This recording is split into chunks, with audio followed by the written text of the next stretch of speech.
ನಮಸ್ಕಾರ, ನೀವು ನೋಡ್ತಾ ಇದ್ದೀರಾ ನ್ಯೂಸ್ ಫಸ್ಟ್. ನಾನು ವಿದ್ಯಶ್ರೀ. ಈ ಕ್ಷಣದ ಪ್ರಮುಖ ಸುದ್ದಿಗಳನ್ನು ನೋಡ್ತಾ ಹೋಗೋಣ. ಅದಕ್ಕೂ ಮೊದಲು ಹೆಡ್ಲೈನ್ಸ್. ಎಚ್ಡಿಕೆ ನನ್ನನ್ನ ಜೈಲಿಗೆ ಕಳುಹಿಸೋಕೆ ಚಿಂತನೆ ಮಾಡ್ತಿದ್ದಾರೆ. ಹಬ್ಬದ ಬಳಿಕ ಎಚ್ಡಿಕೆ ಹೇಳಿಕೆಗೆ ರಿಯಾಕ್ಟ್ ಮಾಡ್ತೇನೆ. ಪಾಪ ಕುಮಾರಸ್ವಾಮಿ ಬಹಳ ಸತ್ಯ ನುಡಿದಿದ್ದಾರೆ ಅಂತ ಡಿಕೆಶಿ ಟಾಂಗ್.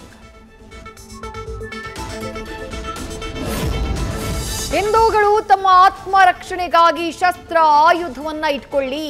ಬಾಗಲಕೋಟೆಯಲ್ಲಿ ನಾರಾಯಣ ಸಾ ಬಾಂಡೆಗೆ ವಿವಾದಾತ್ಮಕ ಹೇಳಿಕೆ. ಸುಮ್ಮನೆ ಕಾರು ಜೀಪು ವಾಹನ ಪೂಜೆ ಮಾಡುವುದಲ್ಲ, ಆಯುಧ ಪೂಜೆ ಮಾಡಿ ಎಂದ ರಾಜ್ಯಸಭಾ ಸದಸ್ಯ.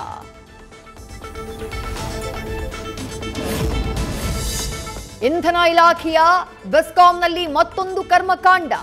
ಹೈಕೋರ್ಟ್ ಡೈರೆಕ್ಷನ್ಗೂ ಕ್ಯಾರೆ ಎನ್ನದ ಬೆಸ್ಕಾಂ. ಡಿಜಿಟಲೀಕರಣದಿಂದ ಹಿಂದೆ ಉಳಿದ ಇಲಾಖೆ. ಆನ್ಲೈನ್ನಲ್ಲಿ ಹಣ ಪಾವತಿಸೋಕೆ ಅವಕಾಶವೇ ಇಲ್ಲ.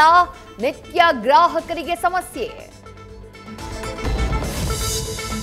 ಆರೋಪಿ ದರ್ಶನ್ಗೆ ಪಲ್ಲಂಗ ಹಾಸಿ ಕೊಡೋಕಾಗಲ್ಲ, ಜಂಖಾನ ನೀಡೋಕಾಗಲ್ಲ ಅಂತ ಎಸ್ಪಿಪಿ ವಾದ. ರೇಪಿಸ್ಟ್ ಉಮೇಶ್ ರೆಡ್ಡಿಗೆ ಕಲರ್ ಟಿವಿ ನೀಡಿದ್ದಾರೆ, ದರ್ಶನ್ಗೆ ಸೌಲಭ್ಯ ನೀಡ್ತಿಲ್ಲ ಅಂತ ಸುನಿಲ್ ಪ್ರತಿವಾದ.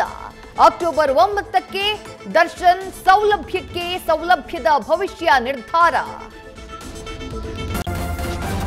ನ್ಯೂಸ್ ಫಸ್ಟ್, ನಿರ್ಭೀತಿಯಿಂದ ನಿಮ್ಮ ಪರವಾಗಿ.